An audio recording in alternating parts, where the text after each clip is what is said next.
All right, welcome everybody around the world. Welcome to all my subscribers. So I spent a bit of time here making this preparation. Actually, I've done these studies before, and I've got videos up on my other channels. But to make it easier for everybody here on this channel, I thought why not do it fresh again? But this time, did a little bit of lazy cheating. I used the AI software to find the historical references for me.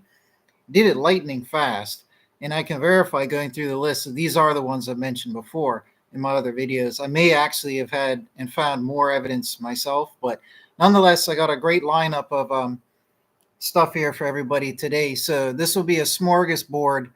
Um, so the first thing I'm going to go through is what are the 15 best contemporary historical accounts outside of the New Testament of Jesus doing miracles. Okay, because it's pretty much established that Jesus really existed. Even historians, even atheist historians and scholars acknowledge that he had to be a real person, right? Um, so it's all fine and dandy to say that he existed, but if he did miraculous things, and if Christians did miraculous things, and if miraculous events took place around his life and death, then this would be highly significant evidence to show that not only was Jesus a real historical figure, but that he was, what was written about him, right? And what we believe about him, that he was the miracle working Son of God, right? So I got a lineup of different type of questions, all along the lines of providing great proof for Jesus, right? So this first one, like I said, were the 15 best contemporary historical accounts outside the New Testament of Jesus doing miracles. Then I've got what 8 historical sources account for a darkening during the day in the year 26 CE, okay, in the time Jesus died. Okay, then I've got a little presentation I have here, a very short one, on tracking Christian world population growth over time, starting with when Jesus was here, well, right after he died until current, right? And I've got a comparison to the next biggest contenders, all right? So that's what I'll go through for this video here. So this will be good info for anybody looking for further evidence for Jesus. But for anybody who might be going through a period of doubt or questioning their faith or a little time of darkness, whatever it might be, where you have doubts and questions, we all go through that. Let these things resound.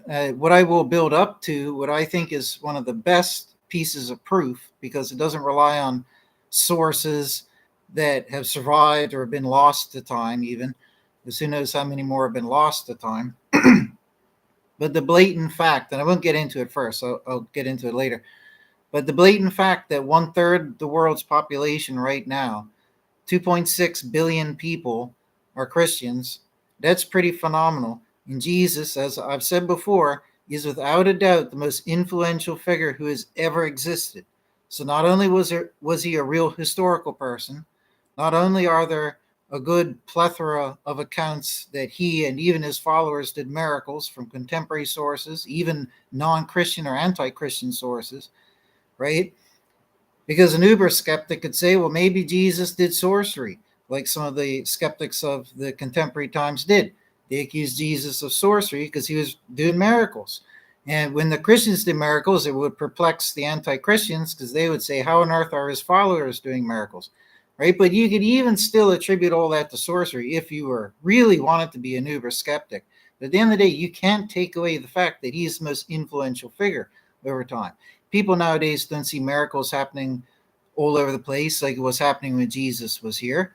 And right after Pentecost, when the disciples went out to spread the gospel and were doing miracles, after that, miracles really died down, right? So we don't have that miracle working backslash sorcery, depending on how you want to edify it or accuse it, right? Whichever perspective you're taking, you can't deny that he's the most influential person ever. Okay, influential with a good and a wholesome message and so forth. Also, one of the most successful empires ever. He never had a kingdom in his day, but after his death, the Christian empire is in countless nations around the world. right? So he achieved all of this after the death. I won't get into all that right now, but that's one of the biggest points of evidence, I think, right, for Jesus. But I do want to start off with these quotes here first, right? So 15 best contemporary historical accounts outside the New Testament of Jesus doing miracles. Okay, number one, Josephus from around AD 93. A Jewish historian wrote about Jesus in his work Antiquities of the Jews. He refers to Jesus as a wise man and mentions that he performed startling deeds, indicating a recognition of his miraculous acts, although Josephus himself did not accept Jesus as the Messiah. Josephus was Jewish. Number two, the Babylonian Talmud from AD 70 to 200 AD. This Jewish text includes references to Yeshu, Jesus. This can be argued. Some people don't believe it is about Jesus, but in either case, I'm just reading what the software displayed here, accusing him of practicing sorcery and leading Israel astray. While these claims are negative, they nonetheless acknowledge that Jesus performed miraculous deeds. Number three, I think this is one of the best pieces of proof.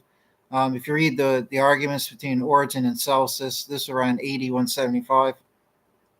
So Celsus was a Greek philosopher who criticized Christianity but acknowledged that Jesus had acquired miraculous powers during his time in Egypt. His writings confirm that people believed in miraculous abilities attributed to Jesus. In Celsus, I have this in my other video on my other channel. I don't even know if I could find it again if I had to, but I know I have it in a video because I did a video on this topic here. I think I had a separate video where I read the points from Celsus and Origen. But the critic of Christianity was saying that even the followers of Jesus are doing miracles. Like he even testified to this. He wrote a whole book against Jesus and Christianity, but at the same time, he testified to the fact that there were miracles happening, not just from one guy who could potentially be a sorcerer, a skeptic may say, but all of his followers. Now, if Jesus was a sorcerer, he couldn't magically give all of his followers sorcerer powers. That's ridiculous. You know what I mean? Furthermore, Jesus and all his followers never used their sorcery powers for bad. They only used it for good and for healing people and so forth, right? So goodness. But anyways, that's one, in my opinion, one of the best pieces of evidence from Celsus. But nonetheless, going on, number four, Lucian of Samosata in AD 166. In his satirical work, The Death of Peregrine, Lucian mocks Christians for worshiping a man who was crucified, implicitly acknowledging the belief in Jesus' miracles and divine status among his followers. Number five, Mara bar Serapion from AD 73. In a letter written from prison, Mara bar Serapion compares the execution of wise men like Socrates and Pythagoras to that of Jesus, whom he refers to as a wise king. This indicates that even non-Christian sources recognize Jesus' significant impact and reputation for wisdom and influence. Next, number six, Pliny the Younger from AD 112. Pliny's letters describe early Christian practices, including their worship of Christ as God and their moral commitments. This implies acknowledgement of Jesus' divine authority and possibly miraculous acts attributed to him by his followers. Next, number seven, Tacitus from AD 116. Tacitus mentions Christus in relation to Nero's persecution of Christians after the Great Fire of Rome, affirming that he suffered under Pontius Pilate during Tiberius's reign. While not explicitly detailing miracles, this context supports the belief in his supernatural significance among early Christians. Number eight, Thallus from AD 55. Though Thallus's original works are lost, references by Julius Africanus indicate he attempted to explain away the darkness of Jesus' crucifixion as an eclipse, suggesting awareness of extraordinary celestial events surrounding Jesus' death. Number nine, from Phlegon in AD 140. Phlegon's writings included references to miraculous events during Tiberius Caesar's reign, including an eclipse coinciding with Jesus' crucifixion and claims about his ability to predict future events. Number 10, Suetonius from AD 120. Suetonius notes disturbances caused by Chrestus among Jews in Rome during Claudius's reign, indirectly affirming the existence and influence of Jesus as a figure associated with significant events and possibly miracles. Number 11, Justin Martyr from AD 155 to 157. In his first apology, Justin discusses various miracles attributed to Christ and argues for their truthfulness based on eyewitness accounts from those who witnessed them directly or indirectly through disciples. 12, from Quadratus from AD 117 to 138. Quadratus wrote about those healed by Jesus, some say even resurrected by Jesus, who were still alive at the time he wrote, emphasizing ongoing testimonies regarding miraculous healings attributed to Christ after his resurrection. That's a pretty fantastic one. Again, I covered these in my other video, but nonetheless. Number 13, the Toledot Yeshu from AD 400 to 500. While largely anti-Christian in nature, this text acknowledges several miracles attributed to Jesus, such as healing a lame man and raising someone from the dead. It reflects earlier traditions about him despite its negative portrayal. And 14, Origen's references to Celsus. Origen quotes Celsus extensively in Against Celsus, the text I mentioned earlier, where Celsus admits that many people believed in Jesus' miraculous powers despite his criticism.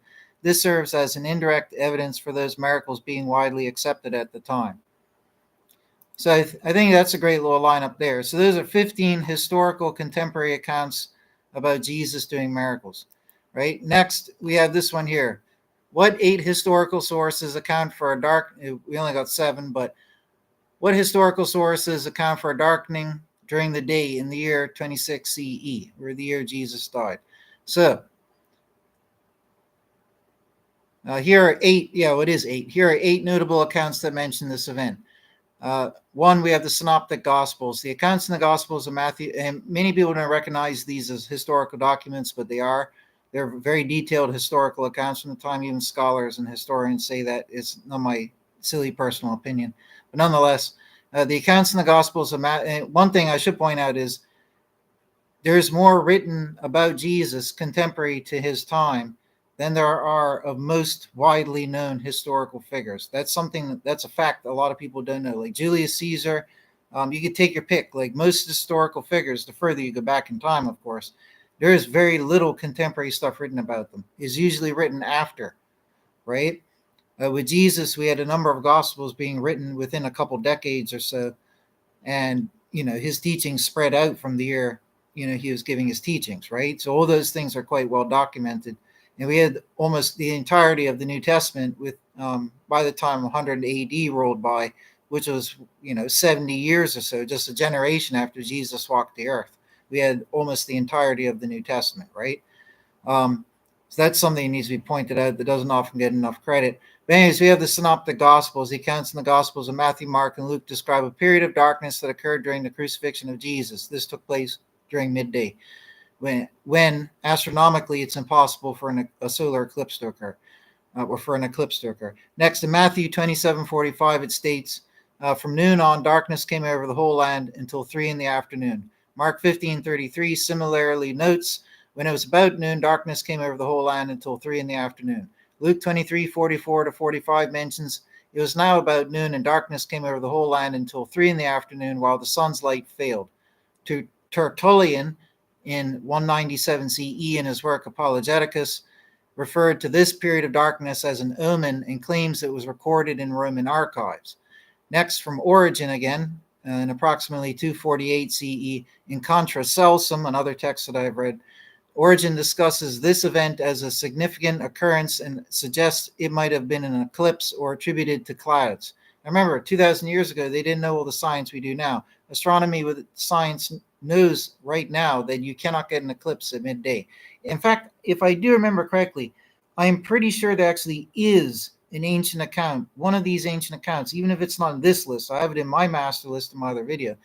But there is an ancient account where the astronomers of the time said that it couldn't have been an eclipse. I'm pretty sure. So they might have even known that back then, that scientific fact. But nonetheless, so Phlegon of Tralles, or Tralles, I don't pronounce it, in the 1st century AD, Phlegon mentions an eclipse that occurred during this time period in his chronicles, which has been interpreted by some scholars as relating to the crucifixion darkness.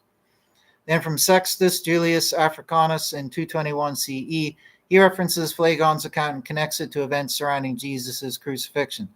From the Gospel of Peter, which is outside of the New Testament in the 2nd century AD, this apocryphal text, I'm not saying it's canon or not, but I'm just saying this apocryphal text expands on the canonical accounts and describes a significant darkening at Jesus' death.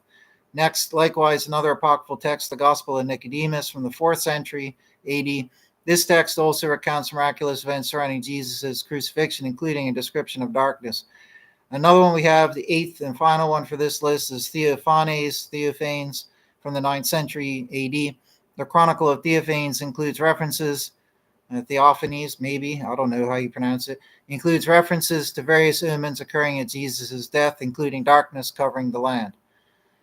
Right? So right there we don't just have, contemporary evidence or accounts of Jesus and his followers doing miracles, but miraculous cosmic events taking place around Jesus's life and death. So next, I'll get into Christian world population.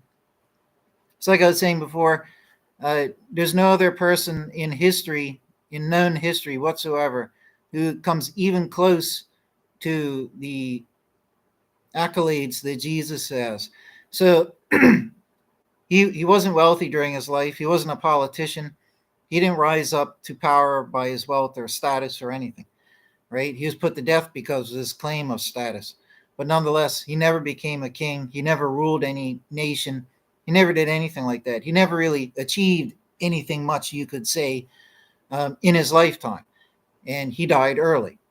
Okay? So despite that, over the next 2,000 years roughly, he's evidently the most influential person that's ever walked this earth, because 1/3 of the world population are Christians. Not only that, but ironically, even in Islam, they acknowledge Jesus. They don't call him Son of God. That's strictly forbidden in Islam. And there's various other differences, but they still acknowledge Jesus, and they acknowledge him as a prophet, but also as the Messiah. I'm not getting into the confusing explanations of things. But if you factor in their numbers, there's 1.9 billion Muslims. That's over half the world's population believing, following Jesus in some way. And there's also others that aren't Christian, that aren't Muslim, who follow Jesus. Okay, you have even people from New Age or non-religious. They follow Jesus, or they look to him as some type of wise teacher.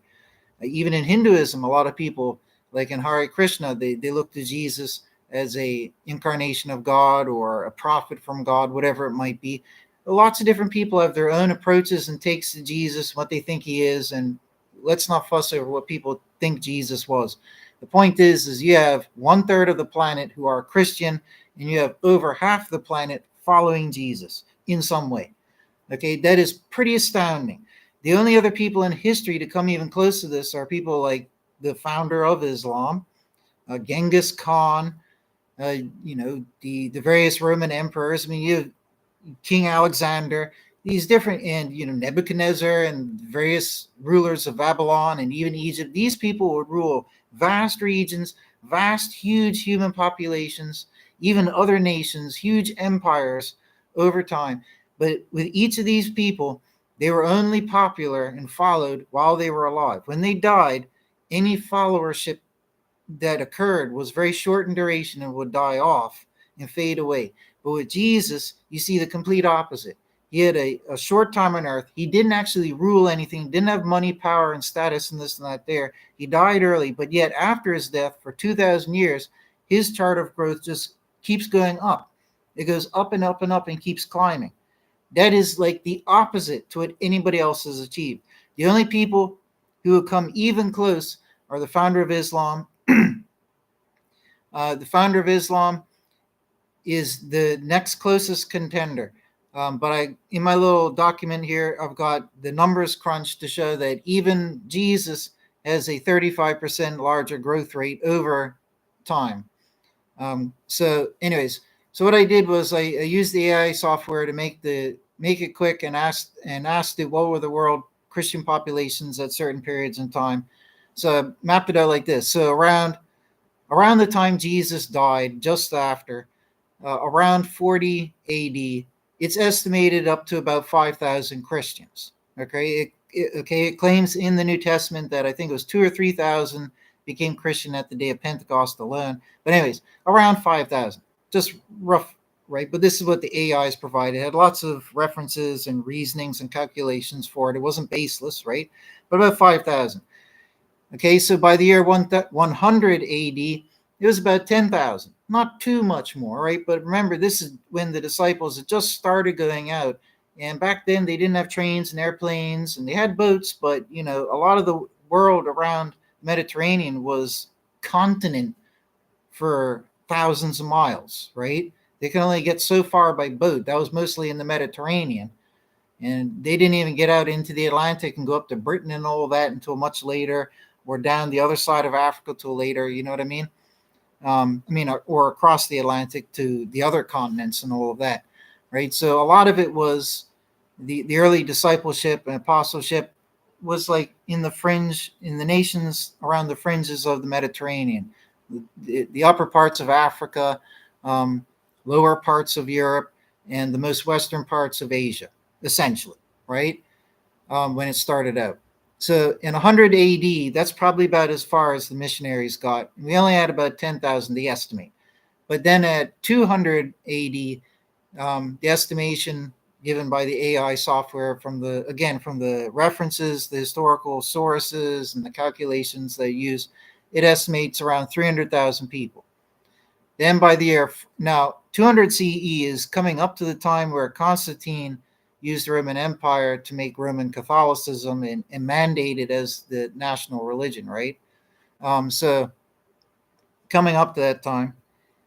So 200 AD, like I said, 300,000 approximately. 400 AD, so another 200 years, it's jumped dramatically to 25 to 35 million, which is about 10% of the world's population, it says.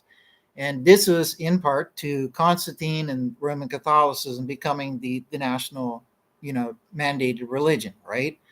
It wasn't forced on everybody at the start and saving long explanation, right? But 25 to 35 million in 400 AD, which was actually 10% of the world population. So jumping forward a long bit to 1000 AD, it hasn't crept up that much more. It's only 43 to 57 million, which is about 14 to 18% of the world population. This is still, pretty significant though, because people weren't traveling. 1000 AD, you had more of the different regions discovered, but you had North and South America hadn't been gone over to yet, right? Generally speaking, nobody had gone over there. These missionaries and such probably, I'm going to guess right now, had made their way across Asia to the utmost outskirts of Asia, especially Oceania and the Pacific places and everything. It's fair to say they probably got into the Middle East, maybe into China and places like that, maybe down into India, but they weren't getting to the outskirts. That took, to the 1500s to the 2000s for all those final areas to be discovered and gone to, right? So again, 1000 AD, it was only 43 to 57 million, they say, which is up to 18% of the world population. Jumping forward 500 years to 1500 AD, it's estimated to be 80 to 100 million, which doesn't sound like a lot still, but that was 25% of the world population at the time.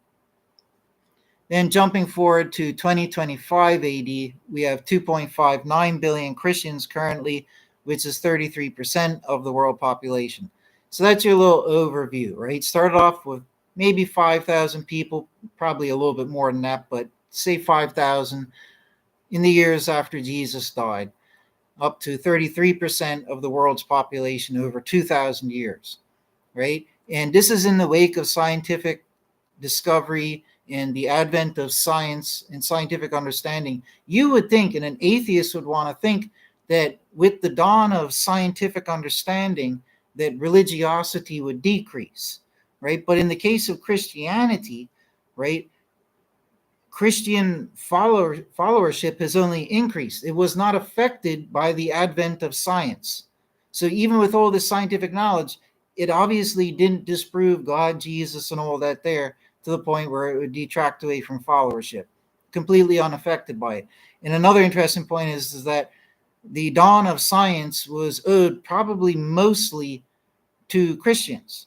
Okay, in the Western world at least it was, because the Rosicrucians and a lot of these who are like Knights Templar and this and that there, they were the ones who were the chemists, the alchemists, which birthed chemistry and physics and all these other things. All the earliest scientific achievements were made by Christians, ironically. But science today wants to portray itself as atheist and as like its own catalyst against the existence of religion, right? However, ironically, it was religions that created astronomy first, like Babylonians, Egyptians, and this and that. They had astronomy first. They were religious people, right? Botany, medicine, this and that. We had that everywhere. But the Hindu Vedas document all that type of stuff. We had all these different advancements, and in maths, and in geometry, and it all came from religious peoples. But with Christians, what we now regard as the advent of more modern science in the last few hundred years, the knowledge of chemistry, lenses, and all the other various things in physics, all that, the majority of that came from Christians, ironically, right? But anyways, right? So I just want to point out the little irony there. The advent of science didn't dethrone the growth of Christian followership, right? Um, so, anyways, uh, if we were to compare it to the next best contender, because really outside of these two, there's no other contenders. You look at Genghis Khan, he had a huge empire in his time. He was one person. He still has some followers today where people acknowledge him in some way in his remnant cultures from his empire. Wouldn't say what nations they are because I can't remember exactly which ones, but I've seen documentaries on it. Some of them still revere Genghis Khan for his success and all that.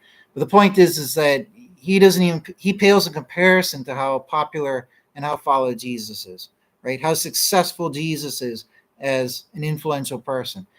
The only person who could even come close would be the founder of Islam, right? Um, and with the founder of Islam, the Islamic population in the world has increased dramatically in the last few years. In the last 10 years, it's jumped up a lot. It used to be around 1.4 billion. It's now at 1.8 to 1.9 billion as of 2025. In a lot of Islamic countries, nations, you can go fact check this yourself on Wikipedia if you want. But they do have more children per household, sometimes between 5 to 8, right? So that would, in the West, in Europe, and this and that there in America, people have like maybe 1 or 2 children per household. So that definitely does contribute to a rapid population growth. And also, world population just 100 years ago was only like 1 or 2 billion, right? The world population growth has shot up so much just in the last 100 years. It's ridiculous. The more people you have, the more it just continues to extrapolate, or whatever the word is, right? It just keeps just expanding outwards, right? But nonetheless, how many children you have per family unit really, really determines the rate of that growth, right? Um, but anyways, 1.9 billion Muslims, and the founder of Islam started teaching, according to sources, in the year 613 AD is when Islam first started being taught. So from the first year Islam started being taught, there's been 1962 years. So 1.9 billion followers who have been accumulated over 1,962 years will give a rate of about 968,400 per year. This is just a rate per year. So Christianity is 2.59 billion over a period of 1,983 years, which gives, actually, let me just double check that. Minus that. Okay.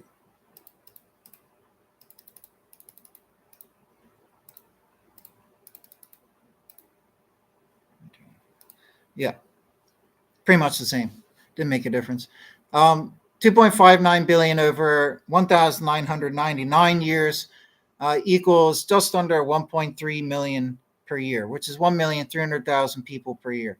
So even in Islam, which is the only closest contender that even comes close to achieving the successful status, the successful status of Jesus, you know what I mean? The closest one is way under. That's 968,000 per year compared to 1.3 million per year. So Christianity has a growth rate that's 35% larger than that of Islam. Now, with Islam, primarily, or one of the major ways Islam would expand its early population as a religious, as a religion, is by force. Okay, I own a Quran. I know what it says. History says these things. It's not my personal opinion. They did it by force. Okay, forced conversions, coercing people into converting. I know the Catholic Church did this likewise. I'm not giving them the slip here, right? But nonetheless, Islam did it by that. Not everybody wanted to join Islam. Nobody had heard of it. You can't convince me that everybody they went to just joyfully wanted to convert to Islam, but they'd never heard of it. You know what I mean? So a lot of people are coerced or forced into joining against their will. And that was probably the majority of how the conversions went throughout most or all of its history. As it became more established in different countries, as its empire grew over time, then those lands became Islamic lands. That's a little bit different. Because then you have families being who are Islamic, raising their children Islamic, and that changes things a little bit, right?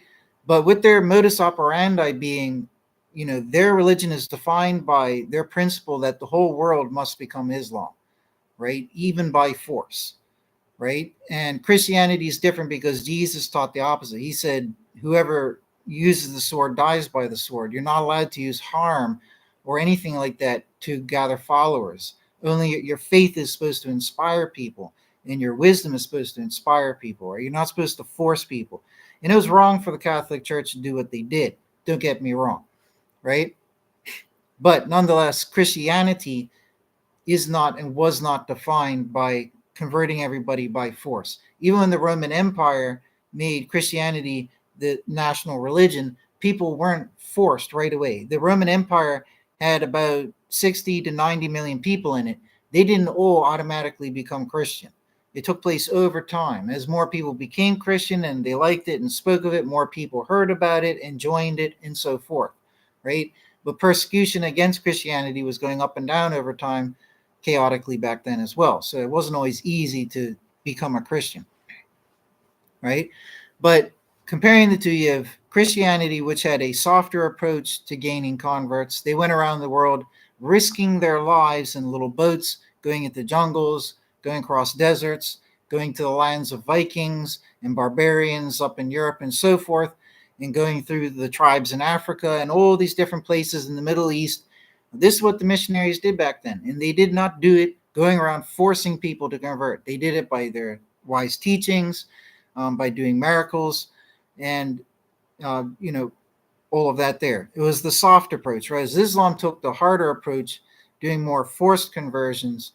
But yet, despite this, Christianity still has 35% larger growth rate than Islam does. So even though Islam made all those, that forceful effort to gain more converts, they still underperformed to Christianity. So there's something to Christianity that made it so appealing to make it be the most followed religion on the planet, and to make it make Jesus be the most followed and most influential person to ever exist in history, right? And another interesting thing I looked up is, and I was actually surprised here, I thought there would be a large number of countries that don't have Christian presence in there, right?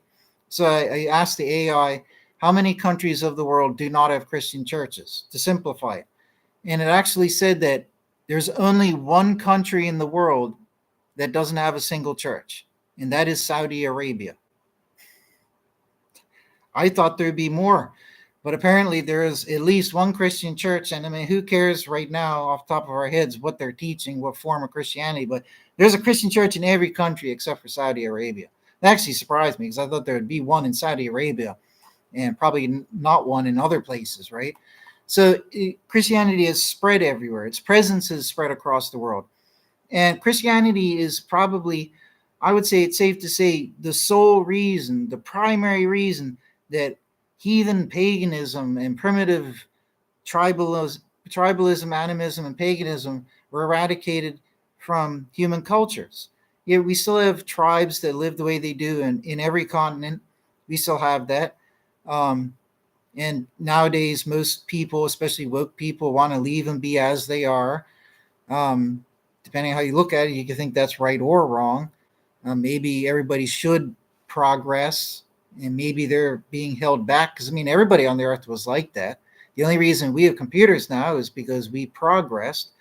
Very interesting philosophical argument on both sides there. But nonetheless, right, there's still people who have been uncontacted and all of that. But the vast majority of peoples on this earth, the vast majority have encountered Christianity. And going back into the first centuries AD, as Christianity spread, pagans and pagan tribes converted away from paganism, especially in Europe, because Christianity went up to primarily Europe first, and parts of Western Asia and parts of Northern Africa. These were the primary regions. And the pagans of these regions converted away. Judaism never went around converting people or doing missionary work. They didn't want to. They never did. And to this day, they don't do that. But Christianity, that was its modus operandi. Go around with the soft approach and gain converts. Don't force converts, right? So, where was I going with this again? Yeah, so it's undeniable. I mean, if Christianity didn't exist, even if you're a European, because people have this stereotype of Europeans, they're, I'm trying to keep this as neutral as possible here, right? But everybody has for and against opinions of any group of peoples. But a lot of people have a negative opinion and stereotype on Europeans as overachievers or this and that there, however they want to term it, or they're privileged and this and that there. But at the end of the day, even the Europeans are barbaric tribes. Every peoples on this planet have been, primitive and barbaric tribes, to each their own, but we've all been primitive and we've all had our tribes. They had the Celtic tribes, the Gothic tribes, the German tribes. It was the German barbarian tribes who ransacked Rome and destroyed it and did humanity a favor, ending their vicious empire, ironically. But in the Viking tribes, we had tribes everywhere you look, and they were primitive and believed in crazy pantheons of deities. They did crazy sacrifices. They believed in sorcery and did all sorts of crazy black magic and dark magic and necromancy. They had soothsayers and wizards. All these cultures did. Right? In the tribal cultures that still exist today as tribal, they still practice their paganism and animism and all that. Right? But the vast majority of mankind has become non-pagan now. And this is literally due to the efforts of Christianity. If the early Christians hadn't done their missionary work, everybody would still be pagan. The only reason the Europeans stopped being pagan was because of the Christian missionaries. That's the only reason. They didn't stop being pagan for any other reason. And the same with all the other cultures around. Right? Islam rose up. I mean, if Jesus wasn't here, we might not even have an Islam. You know what I mean? Jesus is a pivotal part of Islam. He's referenced in the Quran and all of that. I mean, arguably, you may not have an Islam without Jesus, right? Islam was formed in response to Christianity, in essence, right? So, and the reason I mention that is Islam is one of the few monotheistic religions on the earth. You got Christianity, Judaism, and Islam. Zoroastrianism is not monotheistic. They believe in a omnipotent good being and an omnipotent evil being that continually fight each other. And they also believe in pantheons of gods and gods incarnating. They're 100% pagans. Anybody saying that Zoroastrianism is monotheism, that's just not educated enough. No disrespect to anybody. I don't have anybody in mind when I say that. But that's a very important thing that I learned myself. So the only monotheistic religions are Christianity, Judaism, and Islam. Islam came about after the year 600 AD. Christianity came about with Jesus in the year 0 up to his death in around 26 AD. Judaism has been around since, Moses, and then before him with Abraham and Noah, and then to Adam, depending how far back you want to go, right? But these are the only branches of monotheism in the world. And Judaism never went around and preached. They never did that. Any Gentile knowledge that was had by the patriarchs and the peoples before Moses was probably disseminated as wisdom into the world, which various tribes got. And then over time, maybe that's what helped them to accept Jesus and the Bible as the way, the one God and all of that, because of that wisdom that, the prior to Moses monotheists imparted throughout the world, because the children of Noah became the different nations of the planet, right? So originally they were monotheist, right? So you did have those archaic elements in there, but you're going back about 4,000 years with that one, right? So All that paganism, thankfully, was wiped out by Christianity, and it wasn't wiped out by force necessarily. With the Roman Catholic efforts, they used a lot of force. Don't get me wrong, but Christianity is not guilty of that as a whole. And for whatever reason and in whatever way it happened, at the end of the day, it is a benefit to humanity for primitive paganism and for primitive, just state to be evolved from. You have to do that because, I mean, staunch woke people be like, oh, you're being disrespectful. No, it's not. Do you really want to be sitting around?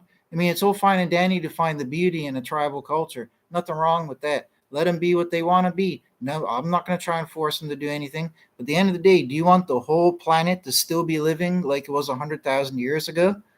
No, we have to progress. The only reason we have computers and can do what we do today is because we progressed, right? So people have to progress. And if we had stayed primitive, animistic pagans, we would have never progressed. Humankind was animistic like that for 100,000 years, since the earliest invention of tools by the early ancestral men, people, um, for tens of thousands of years through the Neolithic period and everything. People were tribal. Sorry, everybody was tribal, but I mean we were primitive tribes who had shamans, sorcerers, who worshipped tree spirits, rock spirits, pantheons of deities. They didn't have any understanding of science. They thought that there was a spirit responsible for everything, and they would pray to the spirits for more rain and all of this primitive outlook, unscientific outlook on things. And just stop and think, like, what if the whole world was still like that because nobody progressed? That's a very scary thing. And a lot of the world was still like that. Even the privileged Europeans, a lot of them who had not been contacted by Christianity yet still lived like that even into the Middle Ages until they were contacted and eventually converted. Right? So we, without question, would still, just a few, another 500 years later, we definitely still would be a bunch of primitive tribal, globally, peoples worshiping invisible spirits that nobody ever sees and all sorts of nonsense. We would definitely still be doing that. So we could all thank Jesus for that being largely removed from the planet. Mankind has progressed on. And the beautiful thing is that Jesus gave us a very simple, clean religion, like I talk about, not necessarily as various churches teach, but in my systematic theology, very, very simple, logical religion that could be summed up in one sentence: be good. Be good. It's that simple. Just be a good person. There's no ritual involved in Christianity. And to me, if God is real and he's going to send somebody down because we couldn't figure it out ourselves, or we couldn't get it right and be good enough by ourselves, we had to have an example and a role model. And he was to send down a role model. And that role model would have to tell us about God's ways in a religious way, in a theology that will be simple and sensible. And that is what Christianity is. There's no doctrine. Sorry, there's no ritual is what I meant to say. Of course there's doctrine. There's no ritual. There's no real dogma, like complete unfounded dogma like you would get in pagan religions. Like, let's bang some drums and chant about the sky deities and then they'll bring us rain. Like, that's not founded on anything sensible, right? But Christianity is very, very sensible. And thankfully, that is the religion Jesus gave. Jesus didn't come and give us some cockamamie religion full of rituals and crazy stuff and, all sorts of dogma. He didn't do that. He came and told us very simply, be good. And if you're good and stop being bad, God will forgive you for your bad stuff. And you'll be and on your judgment day, you'll get to go into heaven. Just be a good person. That's the emphasis of it, right? There's no long list of rules. Just be a good person in all ways. That is so simple, and that's the way it should be, and that's the way it is with Jesus. And that, to me, is further evidence that Jesus was the real deal. He didn't come here claiming that only one group of people will get salvation. He said anybody in the world can get it. Even if you're a good or a bad person, you can change and become worthy of salvation. He gave inspiration and hope to everybody around the world. This is the type of thing you would expect to see with a real Messiah figure coming from a real God. Someone coming with a universal acceptance, a universal, love and open arms to every race, creed, culture, religious background, criminal background, no matter what it is. open arms to everybody. That's Christianity. That's the type of religion that you would have. And that's why no other religion on the planet will ever be valid. The only valid religion is Christianity. The only valid Christianity is the original true Christianity. But nonetheless, um, that I feel is overall a nice little compendium of evidence why I feel that it's pretty hard to deny Jesus, say that he wasn't real, that he wasn't the real deal, that he didn't exist in all this. He definitely was real. Furthermore, to add to it, a cherry on top, he gave little prophecies, no specific detailed prophecies, but he did give little tidbit prophecies that it did end up coming true. Okay, so, but anyways, besides that, take care, folks, and God bless. That's it for today. Oh, welcome, man. Yeah, I know everybody's been tribal and crazy at times. I'll try to see if I can make another video. I've got about another 40 minutes before I have to go somewhere. So I'll be right back.